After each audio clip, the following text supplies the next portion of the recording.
Ah, Wande. Semelea Magambo. Yaani umependeza, umenawili. Mjini kuna nini? Mjini kuzuri rafiki yangu. Yaani hivi ulikuwa unafanya kazi gani mjini? Mbona sasa umenawili sana? Kazi ya shemeji yako Magambo.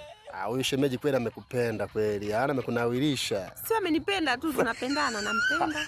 Nampenda. Ni vizuri zaidi usikamsaliti kwa sababu maisha ya sasa hivi haya kusalitiana sio vizuri. Hilo tu. Sina tabia za hivyo kwa kweli. Akupendezeshe hivyo, alafu uje umpe mtu mwingine. Hivi utakuwa umemkosea sana shemeji. Inauma hiyo Magambo. Sana. Alafu nyie wadada ambao mna tabia kama hiyo nyie mnaonitazama nyie. Mtu akikupendezesha, msamini na yeye atakusamini. Msaminiane. Unasema nini Magambo? Nampenda sana shemeji yako. Nataka nimtajie katoto. Mzalie tu kwa sababu unajua nini? Anaonesha nia ya zake kupenda. Kwa cha msingi, hebu na yeye mpe zawadi. Mpe zawadi au yani ya kumkumbuka. Sawa, katoto kafanane na yeye, kafanane na mimi. Utakuta ipo sura kama yangu. Afanane na wewe.